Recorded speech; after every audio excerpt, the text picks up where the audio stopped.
Okay, students, today we are going to do a little modeling of our narrative nonfiction essay. I'm calling this part 3, where I'm going to model to you on how you can add tension in your story. Yesterday's lesson was you practicing identifying and reflecting on tension. And tension is the element in writing that causes emotion. And what kind of emotion does it cause? Anything related to worry or fear or stress or anxiety. It's not only tension for the character, but for the reader too. The reader reacts to the tension in the story and feels often the same thing a character does. Many of you may have felt that when you were watching all those videos a few weeks ago. How do you add tension? There are multiple ways, and these are just a few. What is the character feeling? Can you describe the facial expression of the character or who the character is talking to? Does the character have inner dialogue? What could they be thinking? Even if it's an inference, what could a character be thinking? Any of the 5 senses, what it feels like, looks like, sounds like, anything to do with the senses. Description. We often do description. What does it look like? What does it sound like? And then, of course, any type of figurative language, but that'll be in a different lesson. So here's my paper. I printed it out today. Everything that I've written in my notebooks for you, I printed it out. And I'm just going to model to you where I could add tension in my own story. Don't think that there are specific places in your story. It will just come to you as a writer. You may read your essay once, not find any place. You may read it a second time, find 2. You may read it a third time and find 3 more places where you can add tension. But here is my narrative nonfiction of Miss Drager's story, and the topic is CPR in children.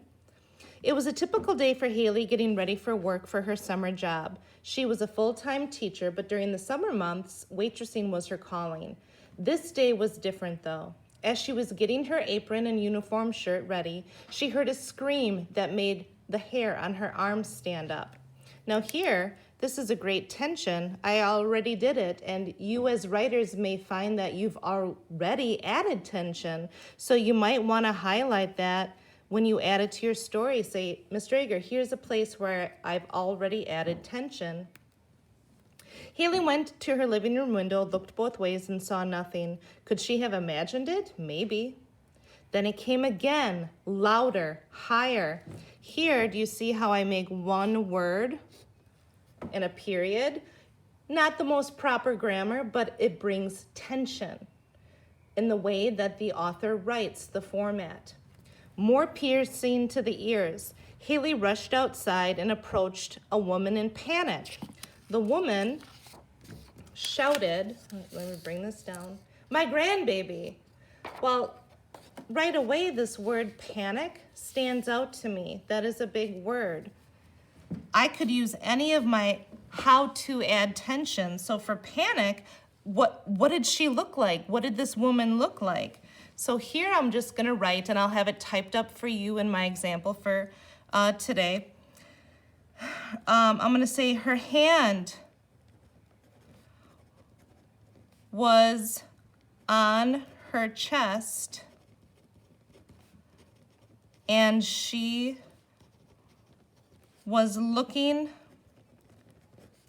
up at the sky. Her mouth was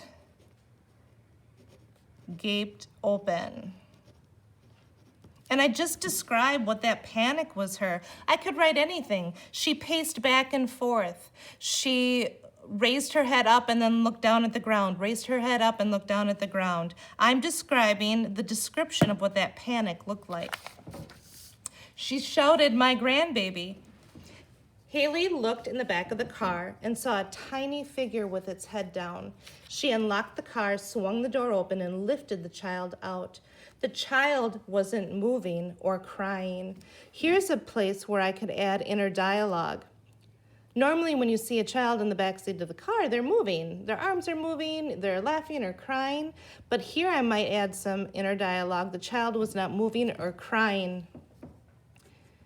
Haley thought, oh no.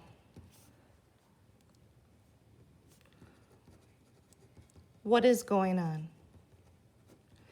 And that simple dialogue shows that Haley is in kind of like a panic herself, frustrated herself. It's adding a little bit of tension. An individual must check to see if a child is conscious or ask the child if the child is okay. Haley quickly laid the boy on the back of the car. She immediately checked to see if the child was breathing. To check for breathing, an individual must place her ear near the child's mouth and nose. Haley felt nothing. Here, she did this. Here's my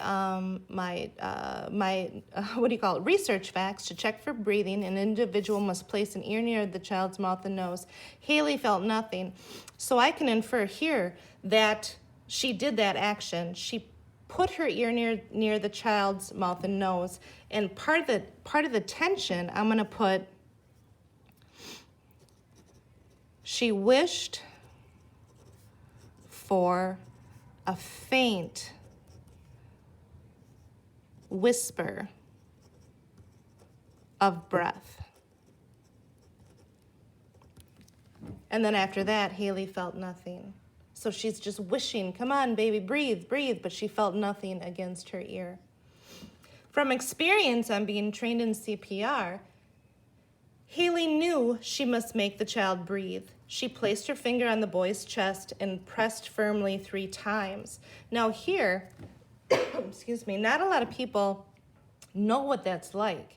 And you can add some tension here. So when I think of how I can add tension, I'm just going to add that sense, that touch. What does it feel like to firmly press on a chest? So I'll put at first,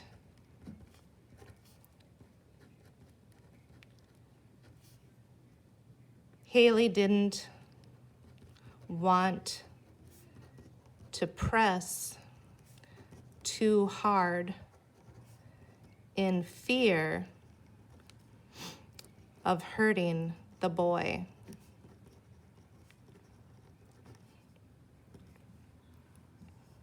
It felt, and I'm going to keep going down here, I'll have it all planned out for you in my final.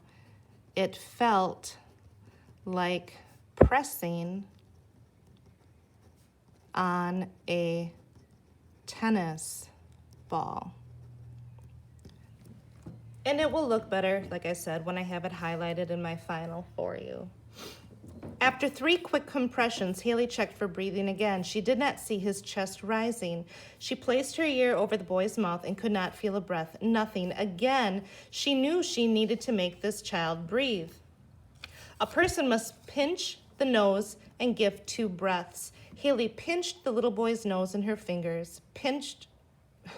Haley placed the little boy's nose in her fingers, pinched her fingers to close his nose, and gave 2 quick breaths. As she breathed air into the child, she noticed the chest did not rise, even with her own air going in his body. In CPR, the chest must rise and fall. And I'm just going back over here, looking at my notes. Haley placed the boy's nose in her fingers, pinched 2 quick breaths. Here, this is the first time she's giving the little boy mouth to mouth and breathing in him. So I'm going to put here kind of like a sensory imagery or what the child looked like. His blue little lips did not respond.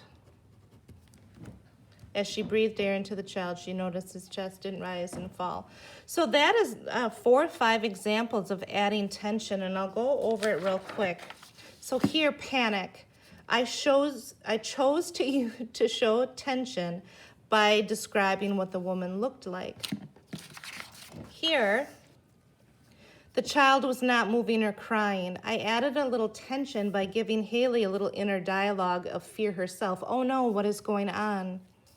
Here, to check for breathing, an individual must place her ear near the child's mouth. I wanted to give some sensory imagery there and even some inner dialogue. It's 2 in 1. She wished for a faint whisper of breath, and Haley felt nothing.